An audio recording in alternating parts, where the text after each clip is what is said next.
Hi friends, പുതിയൊരു റെസിപ്പിയായിട്ടാണ് ഞാൻ നിങ്ങളുടെ മുമ്പിലോട്ട് വന്നേക്കുന്നത് കേട്ടോ. വളരെ സിമ്പിളായിട്ടുള്ളൊരു റെസിപ്പിയാണ്, ചീരയും പരിപ്പും കൂടിയിട്ടുള്ളത്.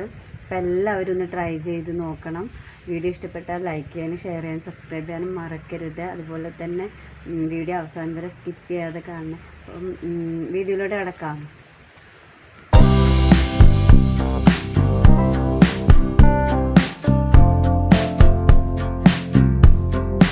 ഒരു കുക്കറിലേക്ക് കുറച്ച് പരിപ്പ് ഇട്ട് കൊടുക്കാം. അത് നന്നായിട്ടൊന്ന് കഴുകി എടുത്തിട്ടുണ്ട് കേട്ടോ. അതിലേക്ക് ആവശ്യത്തിന് വെള്ളം, ഒരു അര ഗ്ലാസോളം വെള്ളം ഒഴിച്ച് കൊടുക്കുന്നുണ്ട്. അത് കുഴഞ്ഞു പോകാൻ പാടില്ല, അപ്പോൾ അതിൻ്റെ ഒരു ടേസ്റ്റ് വ്യത്യാസം വരും കേട്ടോ. അതുകൊണ്ട് കുഴയാതിരിക്കാൻ കുറച്ച് ഞാൻ വെള്ളം ഒഴിക്കണുള്ളൂ. ഒരു 1/4 ടീസ്പൂൺ മഞ്ഞൾപ്പൊടിയും ഒരു അര ടീസ്പൂൺ ഉപ്പും കൂടി ഇട്ടിട്ട് നന്നായിട്ടൊന്ന് ഇളക്കിയിട്ട് നമുക്ക് അടച്ച് വെച്ച് ഒരു വിസിൽ വരുന്നതിന് മുമ്പ് നമുക്ക് അത് ഓഫ് ചെയ്യണം കേട്ടോ. ഈ സമയം കൊണ്ട് നമ്മുടെ ചീരയൊക്കെ ഞാൻ കഴുകി എടുത്തിട്ട് വന്നിട്ടുണ്ട് കേട്ടോ. ചായ മനസ്സ ചീരയാണ്. ഇതൊക്കെ ഒന്ന് നന്നായിട്ട് ഒന്ന് അരിഞ്ഞെടുക്കണം. ഇപ്പം നന്നായി അരിഞ്ഞെടുത്തിട്ട് വന്നിട്ടുണ്ട് കേട്ടോ. അപ്പോൾ നമ്മൾ കുക്കറിലെ പരിപ്പ് നമ്മൾ വേവിച്ച് മാറ്റി വെച്ചിട്ടുണ്ട്. നമുക്കിനി ഒരു പാൻ അടുപ്പത്ത് വെച്ച് കൊടുക്കാം. ചൂടായ ശേഷം 1 ടീസ്പൂണോളം വെളിച്ചെണ്ണ ഒഴിച്ച് കൊടുക്കാം. വെളിച്ചെണ്ണ നന്നായി ചൂടായി വരുമ്പോൾ അതിലേക്ക് കുറച്ച് ഉള്ളിയും 2 പച്ചമുളകും കീറിയത് ഇട്ട് കൊടുക്കാം. എന്നിട്ട് നന്നായിട്ടൊന്ന് വഴറ്റി കൊടുക്കണം.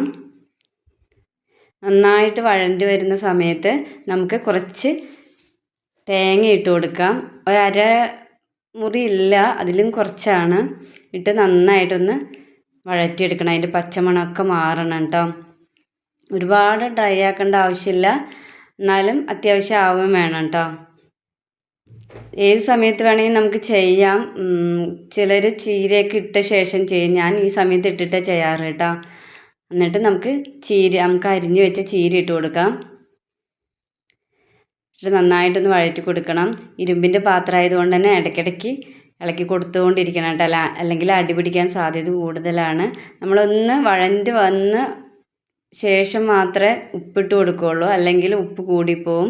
മിക്കവാറും എനിക്ക് സംഭവിക്കാറുള്ളത് കേട്ടോ. ആദ്യം തന്നെ ഞാൻ ചീരയ്ക്ക് ഉപ്പിട്ട് കൊടുക്കാറുണ്ട്, എന്നിട്ട് കുറച്ച് കൂടാറുണ്ട്. പിന്നെ ഞാൻ പഠിച്ചു കേട്ടോ. എന്നിട്ട് നന്നായിട്ടൊന്ന് വഴറ്റി കൊടുത്തുകൊണ്ടിരിക്കണം. വേവും കേട്ടോ. അപ്പോൾ അത്യാവശ്യം നന്നായി വെന്തിട്ടുണ്ട്. ആ സമയത്ത് നമ്മൾ വേവിച്ച് വെച്ച പരിപ്പ് ഇട്ട് കൊടുക്കുക കേട്ടോ. പരിപ്പ് അങ്ങനെ ഉടഞ്ഞൊന്നും പോയിട്ടില്ല കേട്ടോ. ആവശ്യത്തിന് നല്ല രീതിയിൽ കിട്ടിയിട്ടുണ്ട്. അത് നമുക്ക് ഇട്ട് കൊടുക്കാം. ഇത് കറിയായിട്ട് ചിലവരുണ്ടാക്കും. ഞാനും കറിയായിട്ടൊക്കെ ഉണ്ടാക്കാറുണ്ട്. ഇപ്പോൾ കറിയൊന്നുമല്ല, ഇതൊരു തോരനായിട്ടാണ് ഞാൻ എടുക്കുന്നത് കേട്ടോ.